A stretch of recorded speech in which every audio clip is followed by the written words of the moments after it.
Welcome to NWA Connie Corso's podcast, where we talk all things dogs. Welcome back to another show with NWA Connie Corso. This is another collaboration with my dear brother Roman Price, Integrity Boerboel in the house. And hello. We have, hey, what's up, brother? And we have a repeat guest. Roman, I'll let you do the duties of introducing this young man next to you here. This young man here, Mr. Johan Swart of Linjo Boerboel out of South Africa.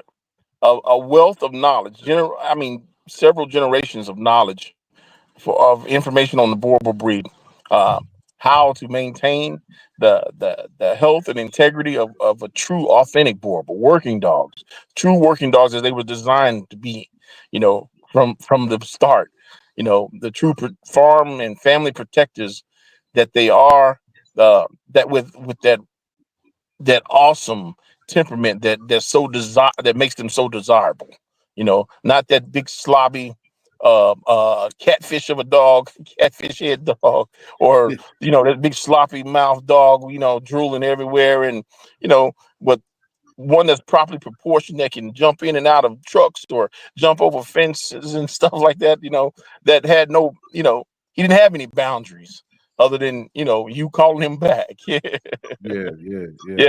a true Boerboel. Yes, sir. Mr. Johan, Mr. Johan Swart is the man that produces it. Yes, how are you, sir? Sorry, this sounds a little bit bad. I said, how are you this morning? I am very good. Yeah, it's not morning. It's evening now. But for you, good morning, gentlemen. I'm very honored to be back on your program. After the last little debacle we went through, I thought, okay, that one didn't go down well.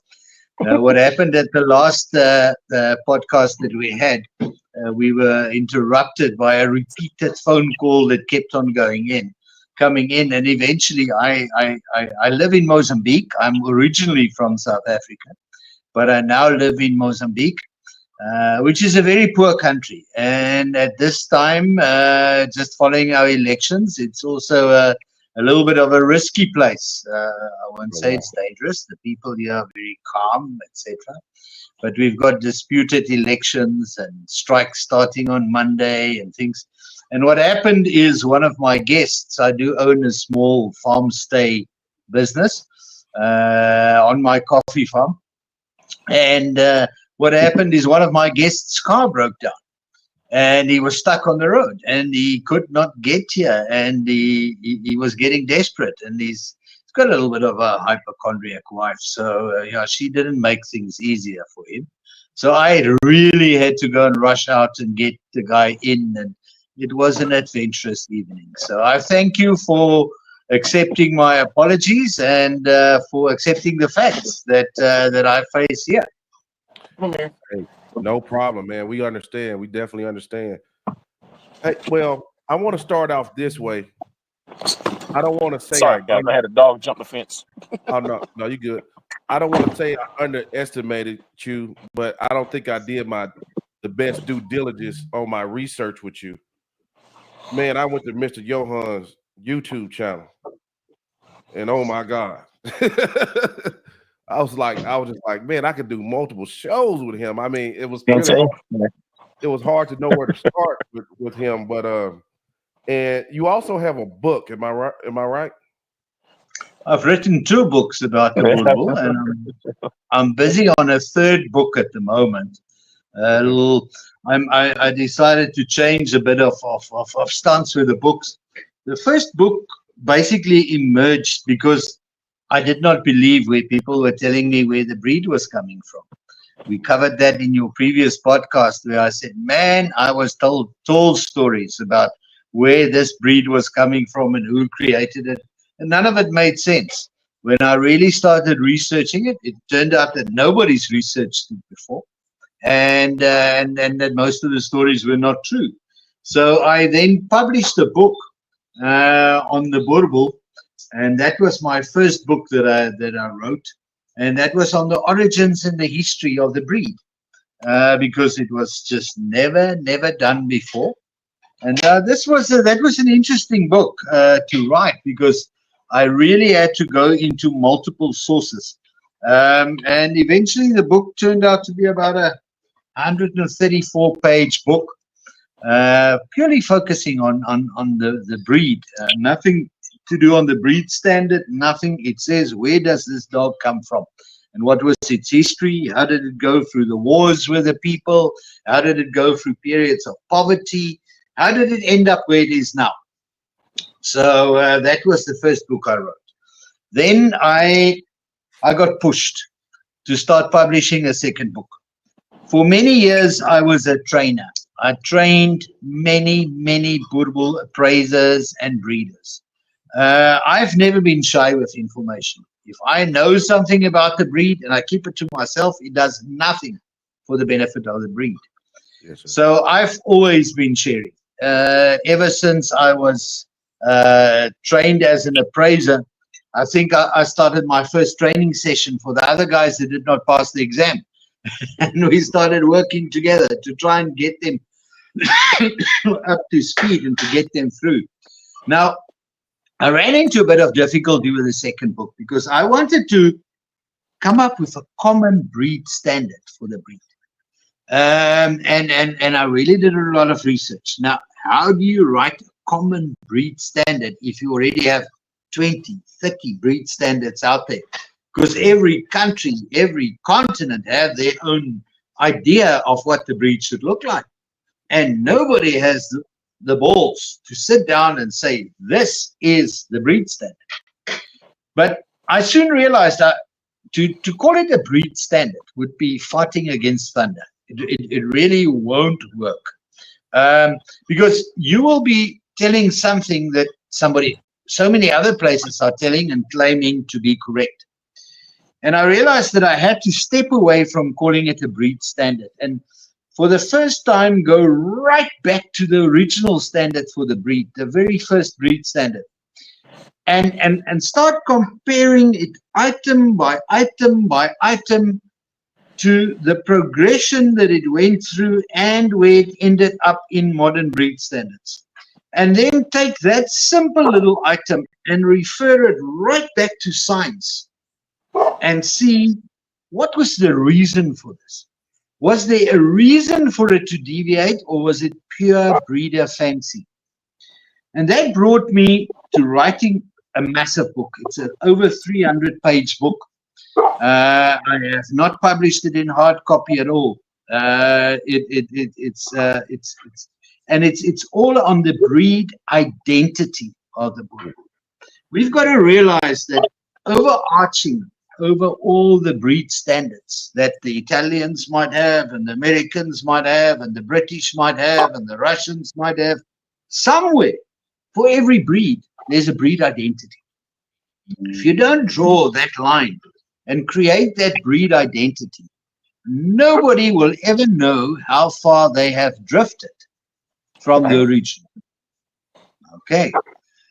Because take, for instance, in your breed, in Canary Island, there should be somewhere, there must be a definitive document that even if you don't agree with it and you have a deviation of it, the deviation can be identified. If there is no line drawn in the sand, right, nobody can say yours is even a deviation, because there's nothing to measure it against.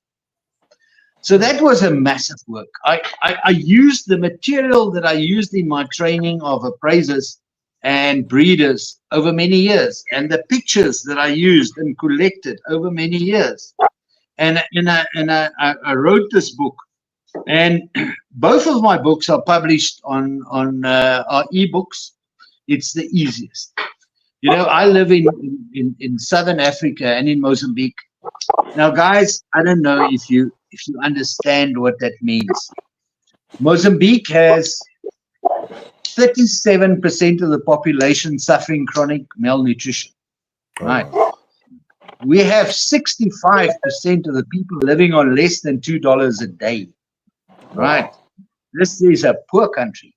We have no postal Sync service. has detected a new device. So For your safety, please how stay do away. how do I get my This books, device for does not instance, support into playing America? protected content through sync using USB. Hold on I'm one sorry, second. guys. Please forgive me. Yeah. Okay. No Sorry. problem. Okay, no problem. No sweat. I can continue. Right. So, so that's the situation. How do I get hard copy books there? How do I get hard copy books to Russia? How do I and postal fees from here? Man, we don't have a UPS that we can quickly run to and say, and I'm quickly going to pick up a parcel. Or Google that comes in with a drone and drops it on my front lawn. Nah, man. Yeah, when we see a drone, we run away. Right? Yeah. We're more used to elephants and hippos and things like that than drones, right? This is a different place. So for me to publish the books and to get the information out there was another challenge.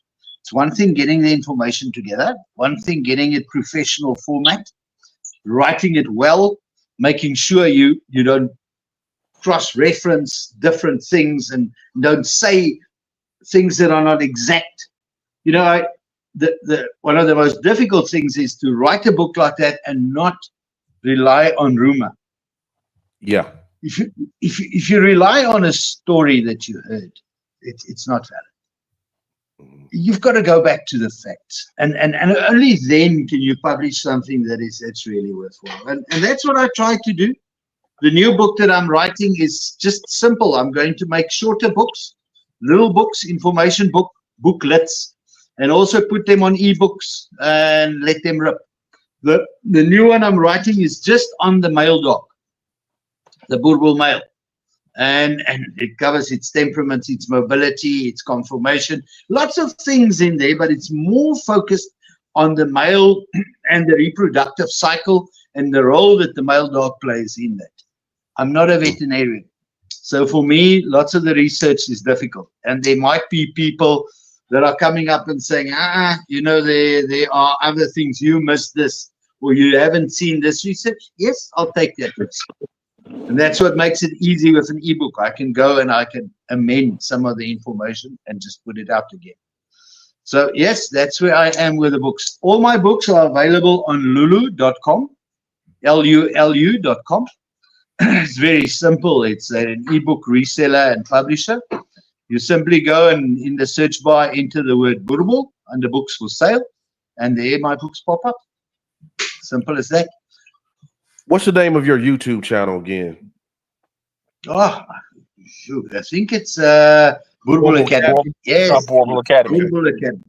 Okay. Yes. Yeah, I want you guys to hear that and check that out, because I like channels that don't we already cover a lot of the same subjects, but you know, if you can find some channels that go deeper. He was going into the tail, the sway back. I was like, oh my God. Yes. I was Yes. I Yes. really like that part. Hey, what kind of challenges you're advocating for one breed standard? What kind of challenges have you faced going for that? Ego. Mhm. Ego. The ego of the organizations, their personal perception of their value and their knowledge base and their intelligence. You know, egomaniacs across the world. And unfortunately, they like leadership positions. So you guys see that a lot. So we see exactly the same thing in the dog world. Many of the people who step forward and who start to run organizations do so because it's a position of advantage. It's a position of power. Whilst it should be the other way around. It should be a position of absorption. It should be a position of learning. It should be a position of opening the doors to hear what other has to say. So if anybody from outside the organization comes and writes something that says, you know what, you remove this thing from your breed standard, but you don't know what you did, you cause the following chain reaction. It's very hard to accept it, because the person who proposed it or the breeder who could not meet that criteria anymore is most definitely going to oppose you. And remember, what we are facing in the dog world is not breed organizations. I wish we could have breed organizations, but we have breeder organizations. The breed can't speak for itself. So it's always the breeders that purport to represent the breed. Mhm. But what do they purport? Their own interest. Right? If I'm a breeder and a commercial breeder and I make my living and my livelihood is from breeding these dogs, I will propose things that suit me. Yeah, of course, yeah. Right. Yeah. So let me ask you this. Hold on, I'm trying to find my question.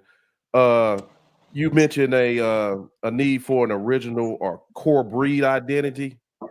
Yes. Right down a little bit. Sorry. What is the reference point to that in establishing that universal breed identity? Okay.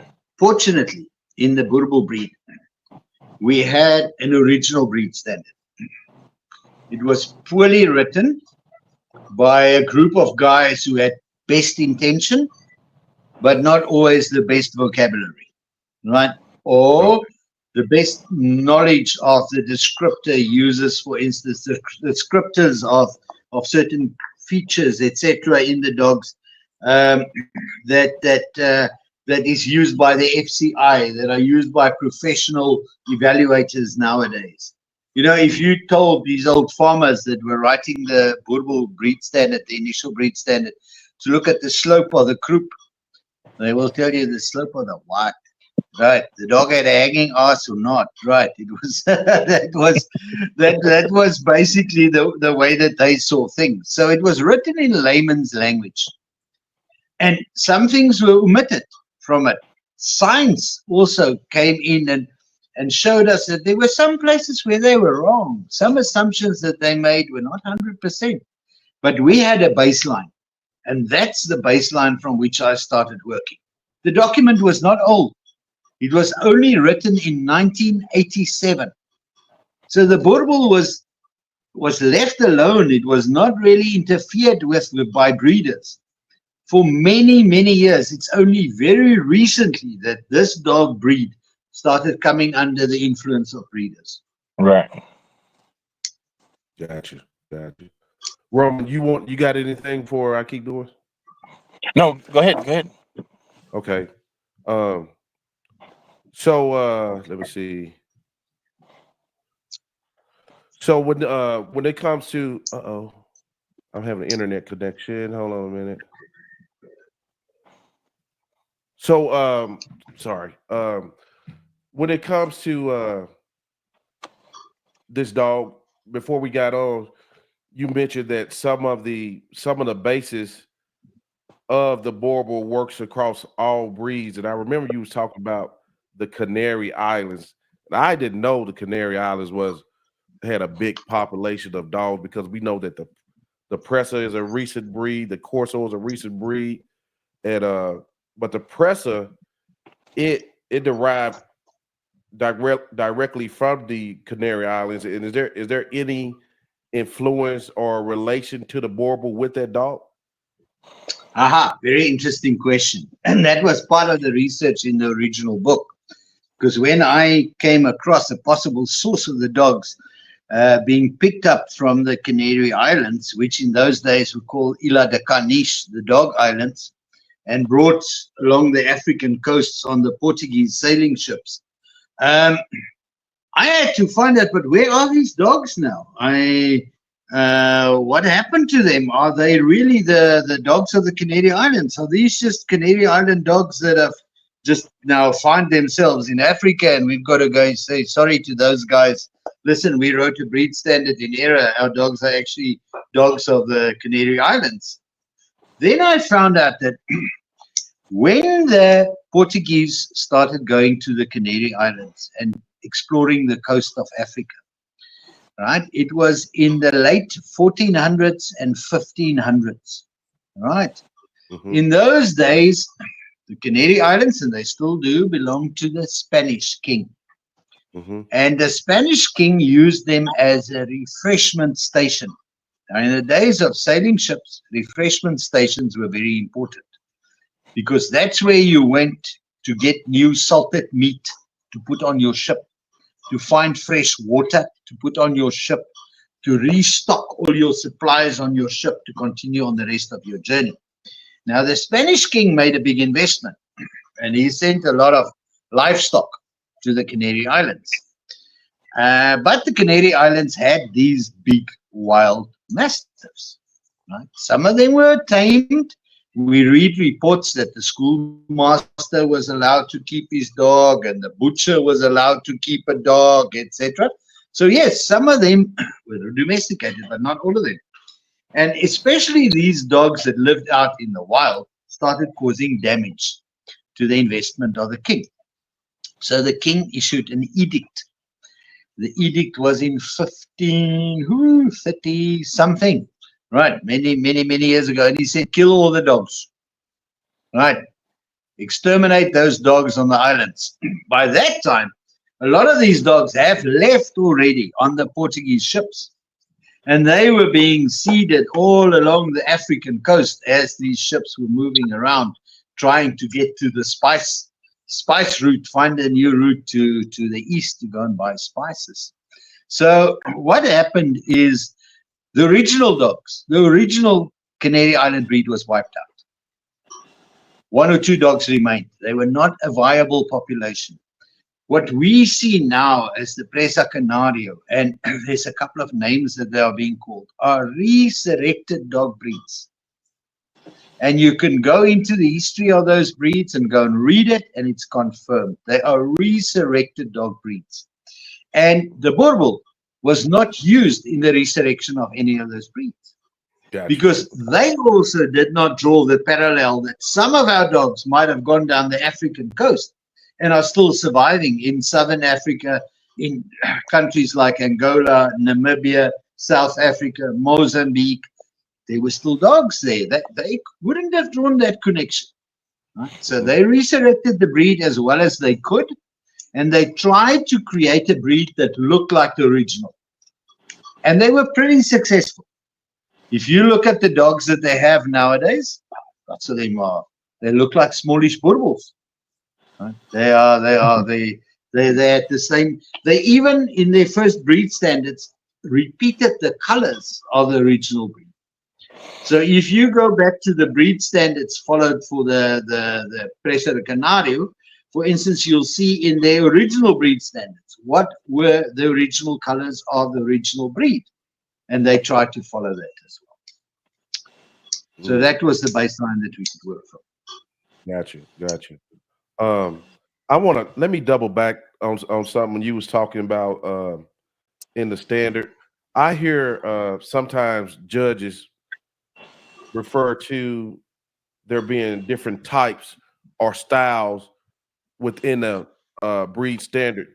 Do you believe that, or do you believe every place there might be a variation of the same breed? Look, breed standards are never creates a cookie cutter. Okay. You can't go and replicate 100% exact clones. Right. But there shouldn't be so much variation that you can say, listen, I've got a Mastiff type Boerboel, or I've got a Terrier type Boerboel. Terriers and Mastiffs are worlds apart, right? Or I have a Houndy type, right? Yes, you will get dogs that have a slightly more houndy look. You will get dogs that have a slightly more of this look or that look. But they should all fall within the same parameters. It's no use. Your parameters are so loose that you can have 2 dogs of the same breed that you can't even recognize as being of the same breed. Yeah. So yeah, that's something I see in my breed. The Cane Corso is no parts of his head should be really round, but I see a lot of Bull Mastiff heads and things in it. So that was a question. Oh, wow. Yeah. That's something that bothers me as well with the Cane Corsas that I see in Southern Africa, is the rounded heads. Look, I study a lot of the other breed standards, of the other Mastiff types. I'm soon going to Madagascar to go and appraise and train the guys there about their Boerboels. And they have a lot of other Mastiff types. And they asked me to do an open show. And in order to do an open show of all the Mastiff types or breeds that are present on the island, I don't even know what the hell is going to come up that day. I had to read up on every breed that I could imagine would be there. Right. And if I'm not sure, because otherwise I'm walking into a ring there and I'm supposed to be judging a show, but I'm judging Cane Corsas based on Boerboel standard, or I'm judging Great Danes based on Cane Corsa standards. It's not on. You have to know the standards for each breed, and as those dogs come in, yes, you select on mobility, you select on structure, etc. But eventually you've got to recognize as well, is that dog a good example of that specific breed? Not is that a good Mastiff? Right. It is that a good Great Dane? Is that a good Bull Mastiff? Is that a good Cane Corsa? Is that a good Boerboel? And that takes, man, it takes a lot of studying, and it takes a lot of introspection to realize, can I do it? I was hesitant to do it. And lots of other people would just jump and say, oh, yeah, no, you know, I've seen those dogs, I'll do it. No. To do it professionally takes a lot of work. Yeah. You mentioned appraisals. A lot of us, we don't have that in our breeds. Yes. What is the appraisal? What is it? Okay. What is it for? And all that good stuff. Okay. Let me give you a background on that, and that's a very valid question, because that's something that was developed basically for the Boerboel breed. Because the breed was found on many farms in rural areas, in remote areas, somehow the dogs had to be evaluated. You have to say this dog is good enough to represent the Boerboel breed. You can continue breeding with it. We'll register it as a first generation dog in the Boerboel breed, and we can continue. Now that process continued, and it became a whole system of grading dogs. Now the system also created horrible problems, because humans like to compete with each other. And what soon happened is, one guy would say, my dog got 87, and the other guy said, my dog only got 82. So the guy with the female, with the bitch that needs to be covered, goes and uses the dog with the 87. While in actual fact, it was judged by two different people in an appraisal system that is not monitored for quality externally. Right? So there's individuals that go out and they give a score to a dog. Yes, the score is based on its angulation, on its structure, on the shape of its head, on all conformational aspects. but it's not vetted centrally. And that's the biggest problem that created a hell of a big competition, first of all, which is a good thing and not a good thing, right? Because now everybody strives to get a 90% dog. But that dog is miles away from 10% from perfect, right? It was just simply on the day, the scores worked out that that dog got a 90%. And suddenly, it's a better dog than a dog that got 82. The second big problem that this appraisal system created, or that was brought in by it, and that's something I want to advocate internationally, is the fact that it only looked at the conformation of the dog. It was like a show. You looked at the conformation of the dog and you give it a score. A score for its lips, a score for its teeth, a score for its eyes, and eventually it works out on the score. But they never looked at the temperament. And one of the first things that Roman said today was the temperament is what these dogs were known for. Until today, the major Boerboel organizations don't have a standardized temperament test to which they can attach a score. The ATTS that you guys have in America, the American Temperament Test Society, does a brilliant job. I attended some of their appraisals of Boerboels and temperament evaluations 15 years ago. But that has not been accepted in South Africa.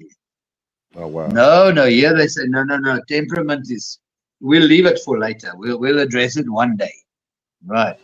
Yeah. The next thing is mobility. Yes, mobility is to some extent evaluated as an appraised in an appraisal system, right? But there's no official mobility test. There's no standard. The next thing is genetics. And I think now we're talking deep stuff into dog breeds. What genes are in your breed and which ones are not?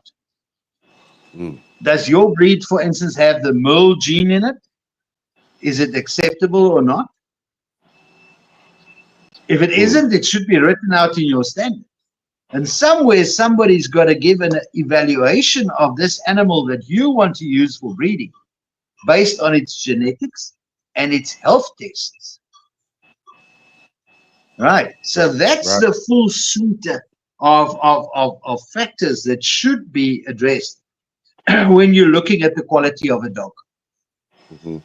Not just the shape of its head and if its feet are pointing straight forward and has it got a pink tongue or a black tongue. Right. No. Equally important is its temperament, its mobility, its genetics, its health. Right. Those are factors that can't be overlooked anymore because that's what constitutes the quality of an animal. Right. I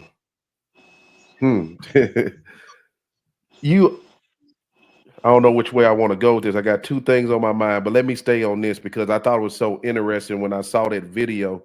This probably could help a lot of breeds because I hear people saying, oh, swayback is, but you had a video where you explained about the swayback and really what was behind it, problems that caused it. Could you just briefly go over that and kind of cover the swayback in dogs?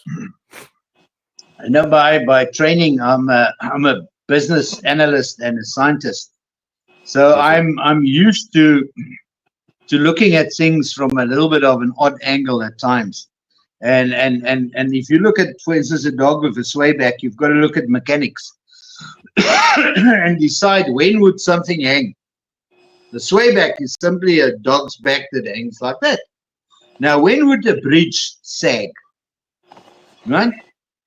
Now, a bridge would sag when the distance between the two posts, the supports, are too far apart. Right? So if you make your dog too long, it's going to sag in the middle. It's pure mechanics, right? It's structural engineering you're looking at here, right? It's going to sag in the middle if you increase that distance. Now, the Boerboel has, for instance, a specific ratio of height to length of the body, right? And that's ignored. Nowadays, they breed these long dogs, and they wonder why the hell these dogs sag in the middle. They sag in the middle because they're too bloody long, right? The second thing is the structure that you put in between those two supports is not solid enough, right? In other words, you're not using enough steel and concrete in there. Now, with a dog, what supports the back? What supports the spine of the dog? It's only the girth of the spinal column, right? The girth of the spinal column and the muscles that surround and carry it. Think of it as the steel and the cables. That supports the bridge. If you have that in inadequate supply, your back's going to sag, right? Your bridge is going to sag. And so for me, it's logical. Doesn't matter which dog breed I'm looking at. If I see a sway back, I sort of know what causes it, right? The third thing that you must look at on the breed, same analogy. We use the same parable here, right? Is how much weight are you putting on the bridge? Right. Yeah. Yes. You take that bridge and you you add 50 semis onto the bridge, it's going to sag. Right. Now look at the shape of the chests of the dogs with the sagging backs. Most of them, the chests are excessively deep. They're excessively wide. They carry too much volume. You're loading too much weight on the span of the bridge. So those are my basic conclusions. And that's what I will look at in any breed when I see that. Right. Gotcha. What's a, in a lot of breeding programs across all dogs, what's your thoughts on breeders who try to just beef up females so much to more they look like males? What is your thoughts on that? It's wrong. It's wrong for a couple of different reasons. For instance, fortunately, in my breed, the Boerboel, from the first breed standard, it said that the dogs must clearly be sexually distinguishable. It's called sexual dimorphism. Yeah. So your female dog should look feminine, your male dog should look male. When the dog comes in the ring, I normally turn my back towards where the guys are coming in with the dogs. And when I turn around with my clipboard in my hand to look at the dog, my first question is male or female, just at the glance. And then I look down at the paper. And if it looked like a male to me and I see, but it's a female, I immediately score it down. Right. Why? It's good to have in some competitions, the butch ladies win. Right. And in the dog breeding area, the people seem to like that too. Right. Those dogs really got to be beefed up and look like male bodybuilders, right? Yeah. What does that interfere with? If you look at the reproduction by those dogs, it's statistically much lower than your feminine appearing female dogs. Your feminine appearing dogs carry female hormones. Right. Your male appearing dogs carry male hormones. Right. And if you have too high a level of male hormones, your reproduction in the female goes down until it becomes zero. Right. So that's the base reason for that. Yeah. Also they're it's more difficult for them to properly care and nurture their puppies. It's like a bull in a china shop when they moving around trying to nurse puppies. You know what I'm saying? They lose more puppies. It's difficult for them to carry them first of all, but then to nurse them to their weaned is more difficult. Maternal instincts are linked very closely to the presence of female hormone. Right. So if your female hormone is in lesser presence, your maternal instincts will be lower. Milk production is linked to the presence of female hormones. There we go. Yep. Right. Right. So there are everything in the breeding process is on the female side of the dogs is linked to the female hormone. To get a proper LH spike, right? When you know your breeding is at the most ultimate moment to be done, right? You need female hormones at a certain level. If you don't have those hormones at that level, you don't reach the spike. So there are so many things where it's important to know that my dog is a proper dog carrying a high level of female hormones, and then I can breed with her. Not she's going to win shows and I won't ever get a puppy out of her. Right. I don't know why people in general don't think that just because she's feminine, she won't make awesome males that'll come out behind her just off her feminine quality. I don't get it, but yeah. How important is the female to a dog breeding program in your wisdom? In my opinion, and it's not my opinion, it's science, the female contributes 50% of the genes.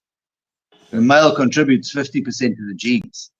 The only time we have an overshadowing of the genetic contribution to the pool, and the pool is the puppies that come out.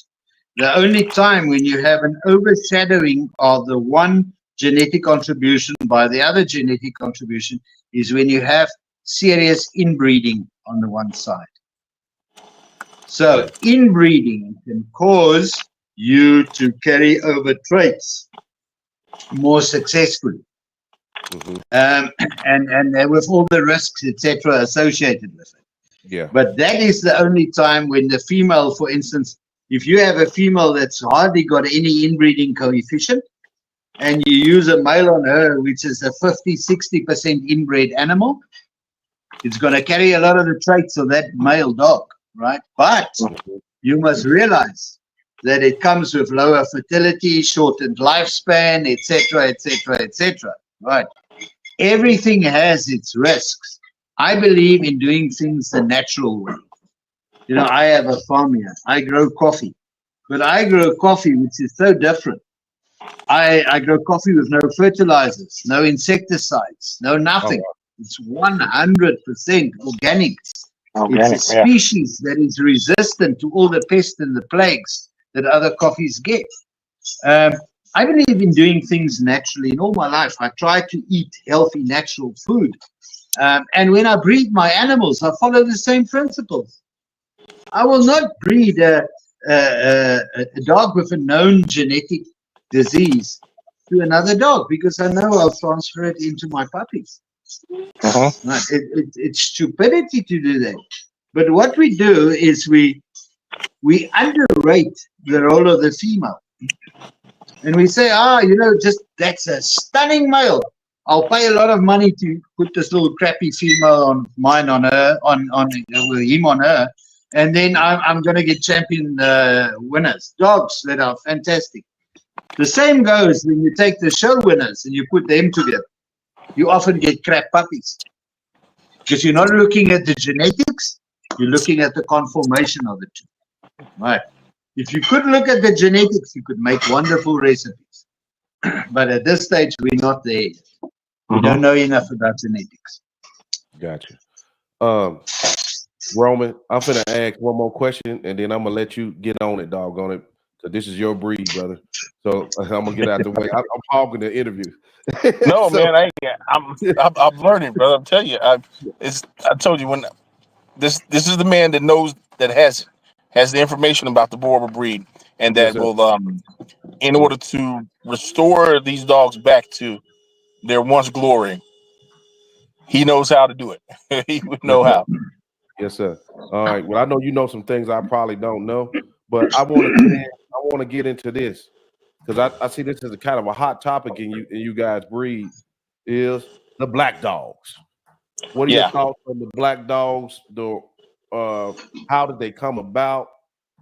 Are they a part of the standards? Things like this, Mr. Johan.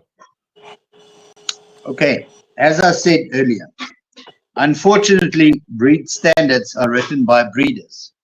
There is no real central reference base, breed identity that says this is in the breed and that is not in the breed.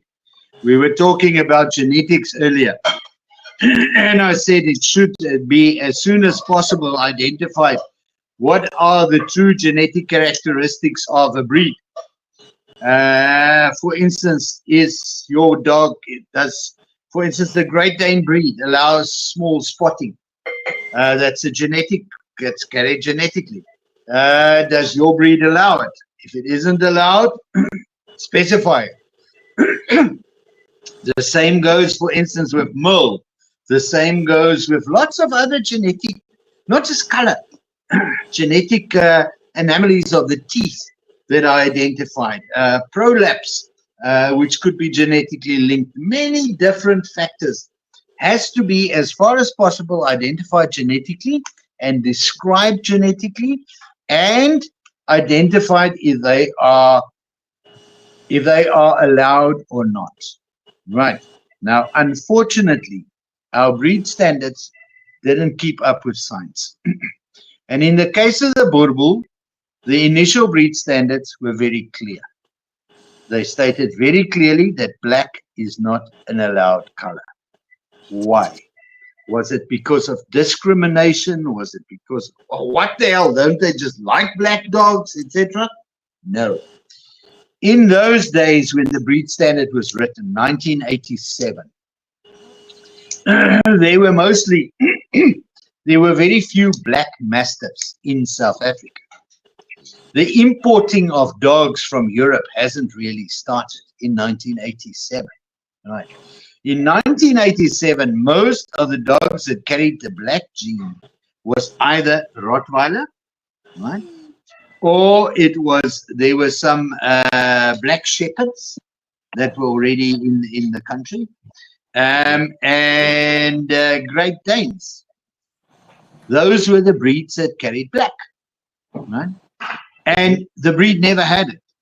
Remember, the guys who wrote this breed standard were the old guys with the gray hair who spent already 20, 30, 40 years with the breed, and they never saw a black dog. They saw black dogs, but then they clearly showed signs of crossbreeding. So it was very specifically excluded in the beginning. And it was maintained for many, many years.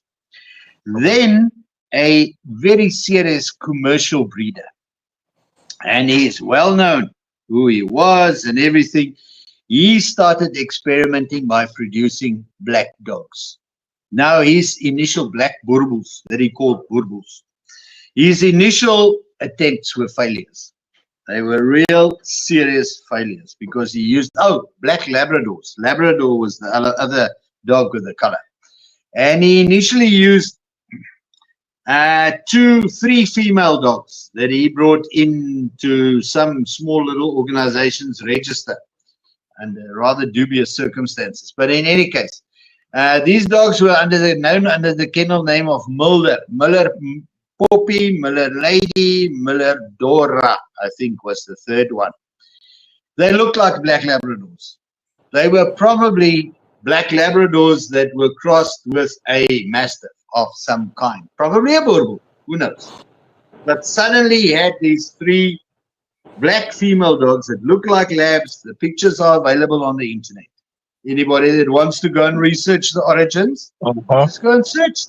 Put it on the internet. Go Miller Poppy, Miller Dora, whatever, you'll find them. Miller Lady is the other one. And you'll see what they look like. And he wasn't successful with mating them with his normal Boerboel males. He's sometimes got a black puppy, but man, I evaluated some of those dogs nearly 20 years ago in the United States that he exported to the US, and they were horrible. They were horrible. Really, they were bad. They were not good. Shame. I felt sorry for some of the breeders because these dogs were sold as a rarity and exported to the United States, and big hoo-ha about this rare genetics that was found now. Then what happened is somebody got clever. Somebody realized, but if you want to bring in a color, you can't just use a small number of female dogs. You've got to bring a male dog as well because they both contribute 50%. So the same breeder found a dog at a pet shop, and the dog was known in South Africa as Pet Shop Jim, right? Because he tried to register it. Mother unknown, father unknown, color black, right? It had a Mastiffy head, right? And he tried to breed that, and still no success. The dogs did not really look good, right? Yes, the word spread that this guy was getting big bucks for his black puppies. So suddenly, some guys woke up, and we suspect that they brought in a Cane Corsa, black Cane Corsa, into the country because there were no import regulations for that at that stage. You could simply buy it. You could import it through a friend, calling it a crossbreed, whatever. It ends up in your kennel, and you start pumping out. But the trick was also you wouldn't produce good quality dogs if one of the two in the mix didn't have a high inbreeding percentage. Your coefficient of inbreeding on one of the two partners to bring in this new color must be very highly inbred. So there was one kennel in South Africa that was really known for their high inbreeding coefficient of the dogs. So suddenly females of that kennel started getting used, and allegedly, it was in the days before parental DNA testing, allegedly using one of these not good-looking black males, and suddenly we had monster dogs appearing. Monsters, right? Huge, big black mastiffs. You can go and have a look. There was a guy called Muhsin Ismail in Cape Town who had a magnificent specimen of a black dog in the beginning that he bought from this breeder, right? And they went for top dollar. It was selling for a lot of money, right? Now, unfortunately, rules are made by breeders. And this guy and his designer colored dog breeders started getting a problem that their dogs would not be accepted. They were instructed by the board of the then South African Boerboel Teelers, SABT, to stop with this practice, to stop doing it. I have the minutes of the meeting. I have the instruction given to the then chairman, Johan van Wyk, to go out and tell them to stop doing this. So what did they do? They simply organized and they took over the committee. Very simple, right? You just have your guys elected on the board. Nobody wants to sit on the managing body of a dog breeders organization. You get paid nothing, right? And you have to do a hell of a lot of work. So if you want to make money, you simply take over the organization. You simply take over that committee, and you make sure your breeder desired changes are brought in. So that's the problem with breed standards. They're written by breeders. Yeah. And so I'm laughing at this because, I'm laughing at this because, like, I cover these dogs so much, and some of the stories sound so similar. Even when you was talking about the labs and the colors and the Rottweilers and the 10 points coming into our breeds. Yeah. And things. Like, oh Yeah. my God. Yeah. Yeah. And then, and this is the messed up thing. We already have so much trouble just trying to get our breed standards together. Then you got this sucker that want to come in and do the exotic colors on our breeds. Yeah. You know what I mean? It's like, Yes. That Merle. Yeah. I was And then now, even in the Boerboel, they got miniature Boerboels. Really? Yes. Yeah. A well-known breeder here over in Virginia, breeding miniature Boerboels and saying they're authentic. What? Where'd that come from? A toy Boerboel? Really? Yep. This It's is insane. sausage dog with an attitude. Wow. Yeah, I was on Instagram this morning, and I was looking, and there was a guy that had a big following, and he had some Corsos for $900. I said, "Damn, I might get me one." Throw down the page, they was all Dalmatian colored. I mean, what Great Dane colors. I'm like, oh, come on, man. You know what I mean? So, yeah, Absolutely, because nobody sat down and wrote an identity for your breed. Right. Some days somebody will have to dig down deep. Go back to the basics. Yeah, we got some standards for our breed, but you know, it's kind of sad what's going on with the Corso now because they're debating on some things in the standard. It's in Corso in a real bad spot right now, so I kind of really feel sorry for them. Yeah. Fortunately, I see some light for the Boerboels. I was approached by one of the major organizations to start to write them a proposal. And yes, just the fact that they're asking me to do a proposal on this is a new historical milestone. To put together a advisory council of old, call it retired breeders, academics, experts, to start advising on what happened and what should happen and what should not happen. And that's historical. So my hat off to the guy who managed to fight that through. And to just get it in principle, get the seed planted. I'm not saying I will be successful by getting it introduced. Maybe one generation later, somebody will be successful and say, you know what? Johan Swart already said it should be there, and he begged for this.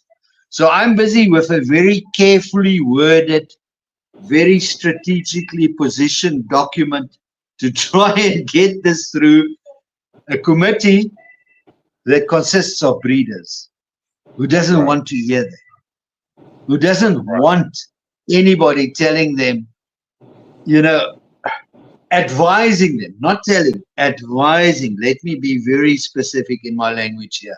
Advising them what science says, what history says, what common sense says, you know, and bring that together as a breed, a distinguishable breed, right? Because that's the problem. Our Cane Corsas that you're describing now in where you're living, and the stuff that I'm seeing here in the Boerboel world, we're all creating a pot of stew. There's no more definition. The judges and the people who are evaluating the breeds don't recognize the differences anymore. They don't have the guts to say that dog coming in there looks like a Great Dane. I'm sorry, sir. You know, remove it from the ring, please. Yeah. So there in the comments, I might have missed when you said this, but they asking me about dew claws. Is a Boerboel not to have dew claws? Dew claws. No. Yeah. Dew claws. Dew claws is an interesting thing. I see many people now are saying, oh, it's genetically so bad if a dog has dew claws, and it's a sign of inbreeding. In the back. The ones in the back. And I look, I've been trained. It's better if the dog doesn't have them at the back. In the front, I've always accepted the dog has dew claws, and my dogs that get real carcasses and things like that, they hold down food with that. Yes. Those dew claws work. Right. Yes, they bloody irritating when the dog jumps up on you and rakes you with a dew claw. Right, it's not nice. Right, but they have them and they do have a function. The rear dew claws you don't see very often. No. It's not excluded in the Boerboel breed standard. It says that dogs we would prefer them not to have it, but it's not a disqualifying factor. Because why do we prefer dogs not to have it? Is because of injuries. Dogs running in the bush or whatever, they simply step and that dew claw gets hooked onto a branch or something, it flips over the other way, and the dog's got a serious injury. There are tendons attached to that. There's muscles attached to that behind dew claw. Right. It serves no function and it is a risk. However, something that I do not believe in is that breeders should just randomly take a pair of scissors, and if they see the dog has got dew claws when it's a puppy, cut it off. They don't know what they're doing. Right. They might be cutting off tendons, etc., which is important to the future functioning of that hind leg. Right. They don't know what they're doing. So yes, I would prefer that dogs get bred and don't have dew claws at the back, but sometimes they do have them. I won't disqualify for it. I'm not saying it's a serious. It's nowhere in science linked to inbreeding or anything like that. It's a genetic factor that hasn't been identified yet. Nobody's defined the sequence that they can do a genetic test and saying this male and that female will have puppies when they are put together. They will have puppies with hind dew claws, right? With rear dew claws. It's not been defined yet. So I believe it's one of those fashion words at the moment that everybody says, oh, watch out for this, watch out for that. It's a minor issue. There are much more critical issues to look at, such as mobility in general, such as temperament, such as, there are many, many factors that we've got to look at. Gotcha. Roman, you got anything, brother? Yeah, regarding the dew clause, Johan, the embark does have the marker for the dew clause for the hind dew clause, and then Okay. so like on all my dogs it says less likely to have hind dew clause, and so I was doing a little dive on that also. Most dogs that have the rear dew clause come from mountainous regions like the Alps, what's those I dogs? agree. Saint Bernards and things like that, and I agree. the It Burmese was mountain probably dogs and an things. influence. Yeah, it Uh-huh. was probably an influence brought in very early, but we don't even know if maybe the original dogs that came from Ilha de Canis and was distributed along the African coast, if they didn't have hind dew claws. We don't know. Okay. They come from a mountainous region. The Canary Islands are very mountainous islands, Okay. right? So they could have had. We don't know. Right? Okay. For health reasons, I prefer them not to have. Right? And it's very good if somebody has found the marker. But as you say, all they are willing to say, these geneticists are very good marketing guys. Always listen very carefully on what they are actually saying. They are saying they are less likely to have. Yes. They're not excluding the possibility. No. So if you suddenly have a litter and they all have hind dew claws, they say, oh, no. Okay. All we said is they are less likely to have. Right. CYA. Yeah. Yeah. Okay. Yeah. Definitely. So They were covering themselves with that one. I got too many questions for. Hey, so embark testing. What are your thoughts on embark testing? I wanted to know your thoughts on it. Do you think it's enough specimens of your particular breed to get accurate? Just what are your thoughts on embark testing? Let me tell you, the import testing would be a good idea. Any testing, any genetic testing would be a good idea if they tested the right things. But import testing and criteria include things like, for instance, at this stage, hip dysplasia certificates of the parents. Now we know the research, modern research, that hip dysplasia, yes, it could have a genetic base, but it's more than likely caused by surfaces that the puppies grow up on and by the nutrition they receive and the level of exercise that they go through. So even if I have two excellent dogs with excellent hip score results and I export that puppy, it's not to say that it's not going to have hip dysplasia on that side, because it's not purely genetically based. What else do they want? They want a parental test to prove that the parents were really on the database that they said they come from. Well, it doesn't mean those dogs are purebred that are on the database, right? It doesn't mean they are good dogs that are on the database.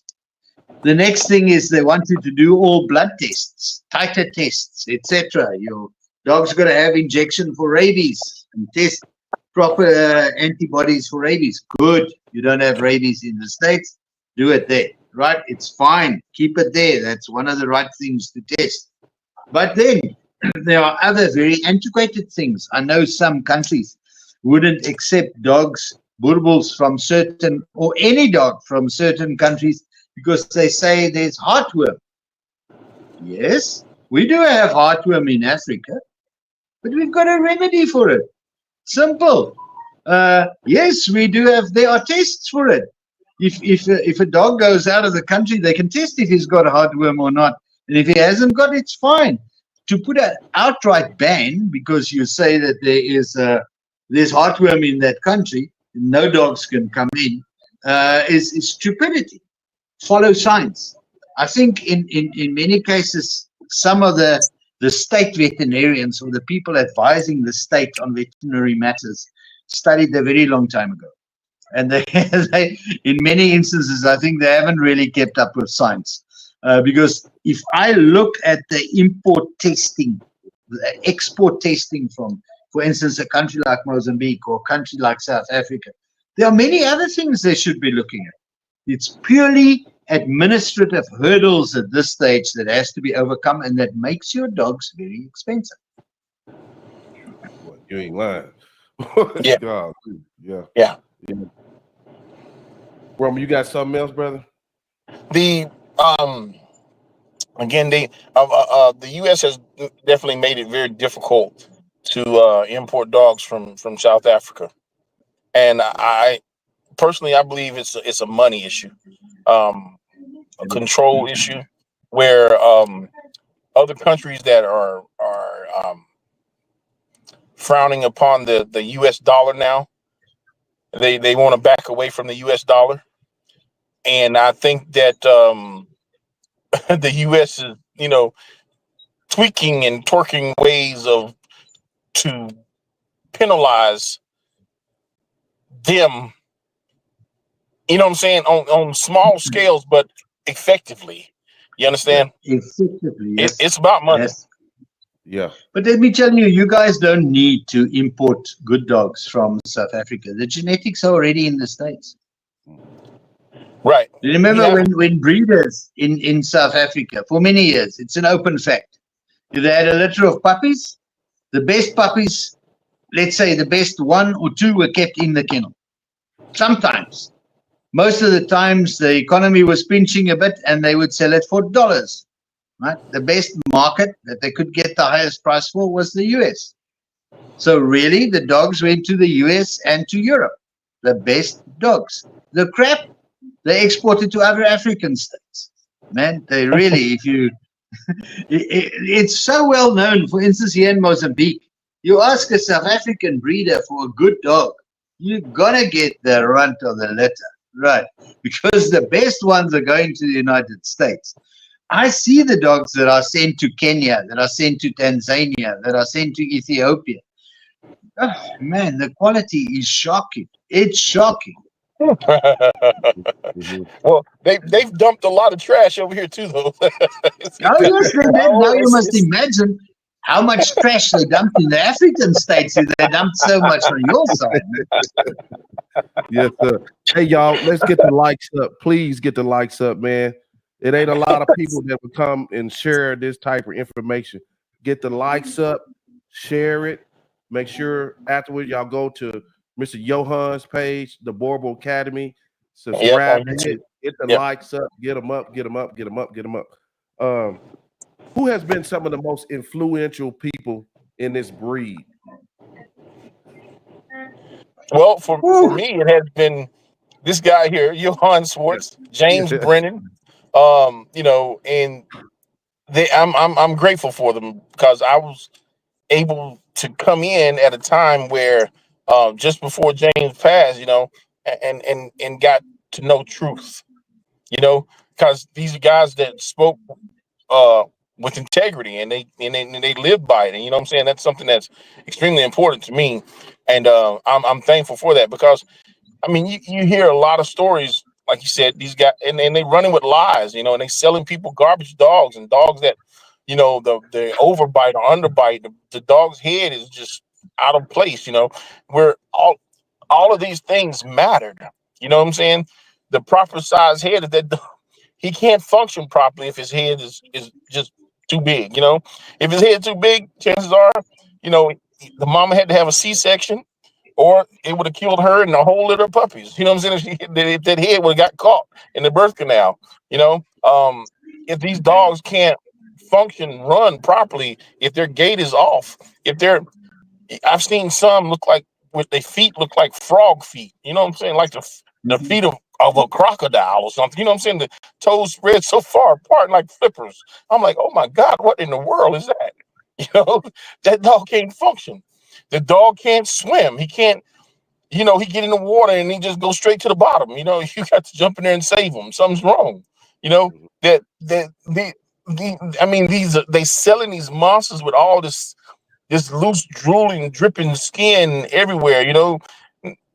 That dog, or and guys so proud of these dogs with a set of nuts like a bull.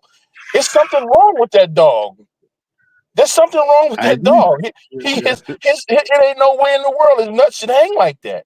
Yeah. He can't run. You think if you running your nuts banging from side to side, you know what I'm saying? That's gonna hurt. Absolutely. That's You a asked problem. earlier. Yes, yes. That's a We see- cancer in that dog's testicles. You know what I'm saying? And people and they pumping it up. That I guarantee that dog didn't mount that female. You know what I'm saying? No, They did an AI with that dog. They had to catch it. They had to catch a semen. Or if yes, that dog absolutely. if that dog if his penis is hanging so low it's like swinging back and forth, well, it's supposed to be tightly tucked to his stomach. You know what I'm saying? In order for Yes. when he mount that female, for him to penetrate that girl, he got to be hung right. If he hanging too low, he all on the floor down there. You know what I'm saying? He can't produce properly. There's something wrong with that dog. Brilliant. If You that asked girl's me back earlier. end is too weak, she can't hold him up. You know what I'm saying? It's something wrong with that dog. And if you got to make your dogs have sex, you know what I'm saying? Something wrong. It's Those are something all should all be part of the evaluation.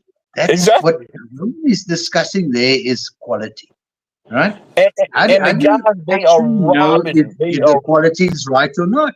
If you don't know Yes. nothing about a breed, and somebody comes to you there in rural Uzbekistan and tells you, man, this is what a Boerboel should look like, you believe that guy. Yeah. Fortunately, you asked me now who were the influential people in the breed. I don't see myself as so hugely influential. The people who created the breed, they were not who created, who stabilized this breed. They were the important guys in this breed. But they could not get their message across because there was no social media.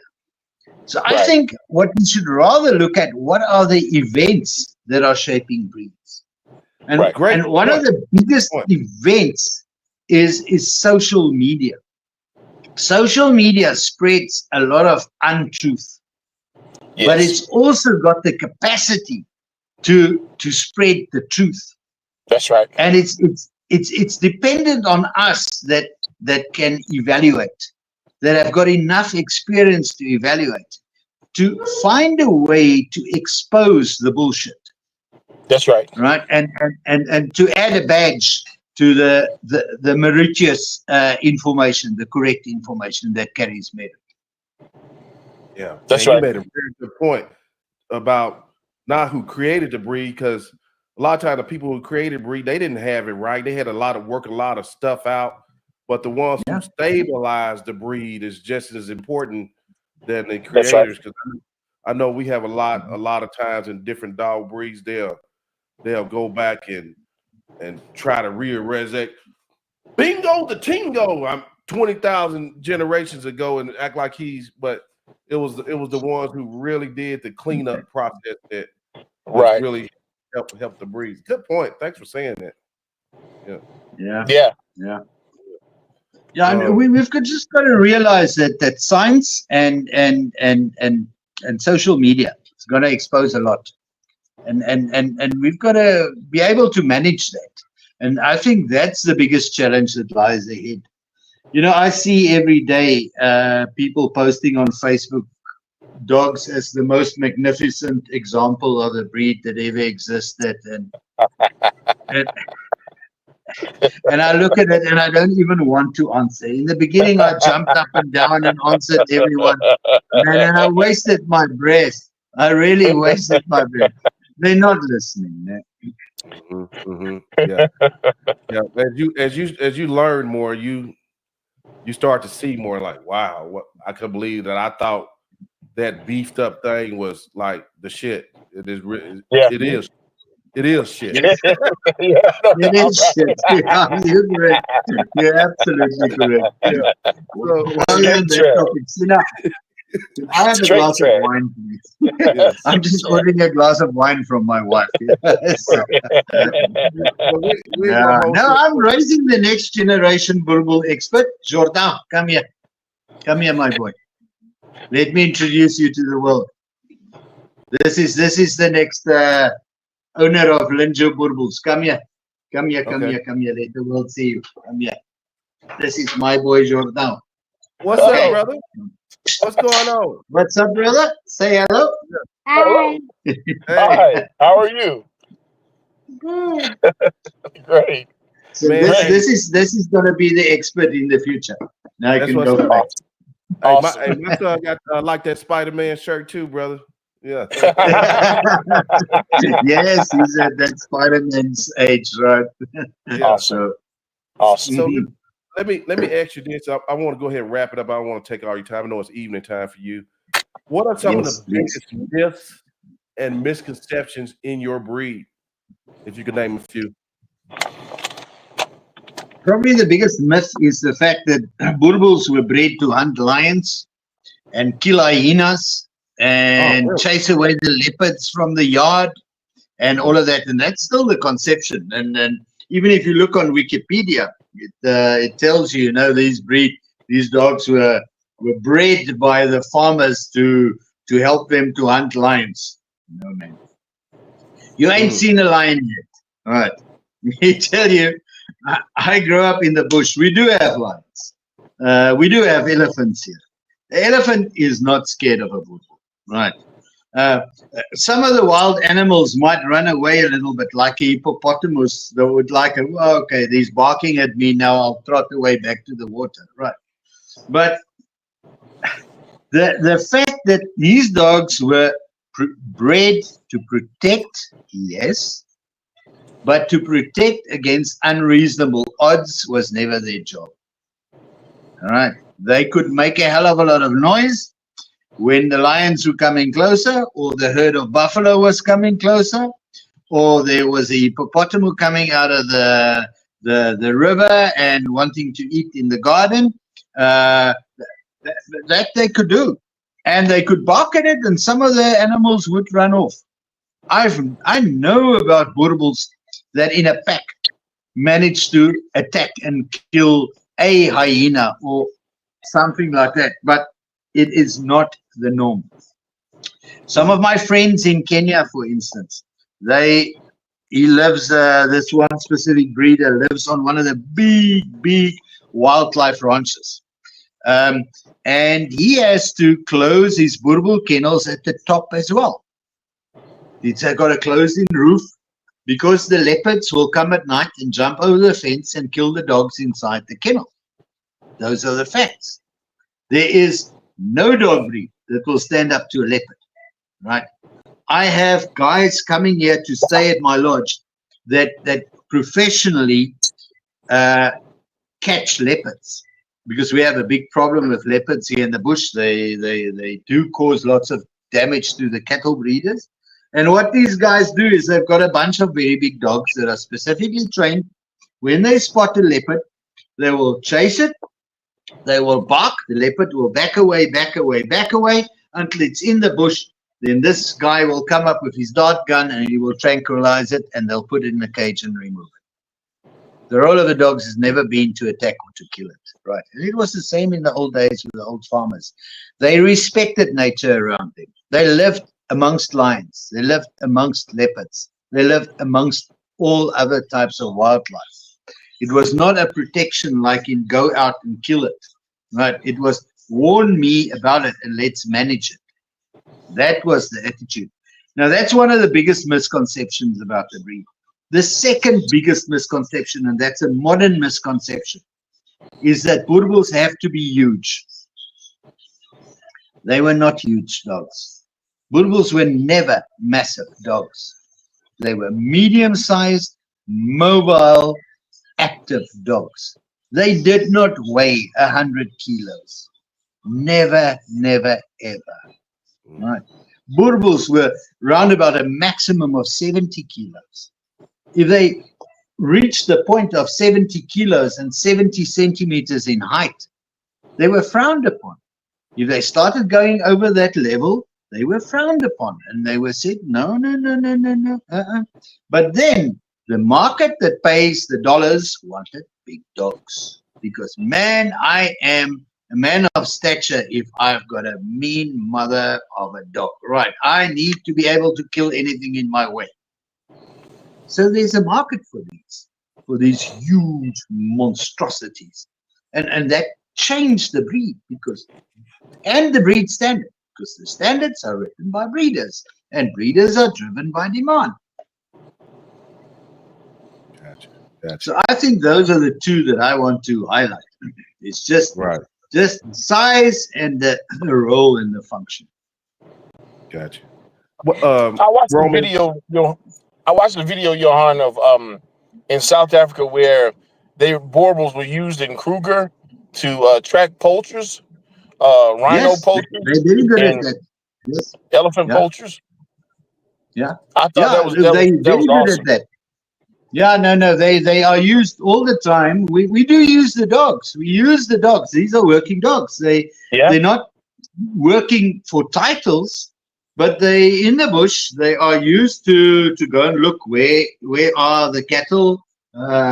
They run with the farmers nowadays. Don't ride horses anymore. They've got quad bikes, but they'll follow the quad bike and run with it through the mountain and go and help to collect the cattle and bring it in. I've got a friend, also a Boerboel breeder, retired Boerboel breeder. She used to breed excellent Boerboels, Gretchen Boerboels. A lady Yes. called Marita Petersen. She's now retired. She's, I can't say Marita is old. She'll kill me for that. She's the same age as me. But Marita, on her sheep farm, she still uses her Boerboels. Right? Her Boerboels help her to herd the sheep in. If there's a jackal at night, the Boerboels will start going crazy, and she'll know there's something with the sheep, and she'll go out and see what it is. Right? If she releases them, they'll kill a jackal with ease, but they have to catch a jackal. So her dogs have to be mobile. They have to be able to stay up with a flock of sheep all day. So they have to be mobile. They have to be functional. If the dog is not functional, it doesn't belong there. Right. Gotcha. Yeah. Hey, well, I'm gonna go ahead and end this right now, because man, I definitely want to have you back. I'm really looking for somebody that can talk about functionalities in dogs. I had a notable Corso breeder said, I want to hear you get more people, teach people about dogs in general. So if you can help me with that, I know somebody can help me with that. It would be a pleasure to have you back. Let's tell everybody how to get in touch with you and maybe retouch on some of your book resources and YouTube once again. Thanks a lot, Joe. I really appreciate it. My job and the way that I see my role is purely as a trainer. I'm here to facilitate knowledge. If I can help people to understand the breed, I am helping the breed. I'm not helping myself. I haven't bred a puppy in years. Right? I'm sharing what I know and what science teaches me and what logic teaches me, not what I want to sell. And I think that's where the difference lies. Right on, right on. Awesome. Roman, Thank closing you, remarks. Yes, sir. Closing remarks, benediction, please. Well, Johan, I really appreciate you taking the time out with us to help with this and bringing some clarity to a lot of things about the Boerboel breed. One question that I have is we realize that we're at a crisis in the Boerboel breed, and we haven't gone too far for it to be. I don't think it's gone too far to be turned around. But we need to. There needs to be awareness brought to it, and that's what we're doing. There are some breeders here in the U.S. have become preservationist breeders who want to preserve this breed and maintain the true authenticity of the breed. I'm one of them. How do you see? What can we do to turn it around? What should we do to turn it around? And how do you? What do you recommend as far as breeders coming together, because obviously one breeder can't do it. But how do you recommend we come together in order to save the breed here in the U.S.? As I said, one of the, and as a final summing up as well, I think one of the highlights that has happened lately is the suggestion, the seed that was planted, that an advisory council should be formed. That should have means, that should be able to tell an individual you're going wrong, right? And have authority to do that, not in a nasty way, not to be prescriptive, but advisory. And advisory is like taking a torch and showing the road, right? Yeah. Lighting up the way. That's what I see we should do. To simply put a fence on both sides and say, thou shalt not cross this fence, is not going to work. No, we must light the way. Yeah. Yeah. And if we don't light the way, nobody knows where to go. So as a summary, I'm here, I'm available, and let's maybe start working wider than just Southern Africa in getting such an advisory council together and getting more organizations to buy into such a council where you can pose questions to and say, advise us on this. We are thinking of amending our breed standard, or we have this challenge amongst our dogs. Where does it come from? How do we address it? And let's see if that can't be the lantern that just lights up the road ahead. Man, good point, man. And what you said is a lot of it has to do with civility. You know, a lot of times I see in these breeds, being that I cover a lot of breeds, is people always want to bring in personal things when it comes to business, the business of dogs. That's one thing I hate to hear. Well, personally, he did this, he did it, you know, his wife this, and blah, blah. Right. You know what I mean? Right. It's about these dogs. I walk away from that immediately. Yeah. Yes. Yeah. So it's about the breed. Yeah, it's about the breed for me. I love this dog, man. It's just an amazing breed, and I tell people that all the time. Every chance I can talk to individuals that's not familiar, and just how beautiful the temperament of a true Boerboel is, you know, and it'll make you fall in love with them. You know, it's like, what in where have I been? Where have these dogs been all my life? You know what I'm saying? It's like, right. Yeah. I thoroughly been enjoying learning about it. Okay, guys. Well, I guess we'll call this a wrap. It's a wrap, gentlemen. Thank you. Yes. Thank you, guys. Thank you so much. Thanks for tuning in. When you the guys that catch the replay, still same rules apply. Like, share it, go support Johan's books, his YouTube channel. Go support our brother Roman, his Facebook, but his program and everything he's doing is very impressive. Till the next time, we'll see y'all later. Peace. Thank you.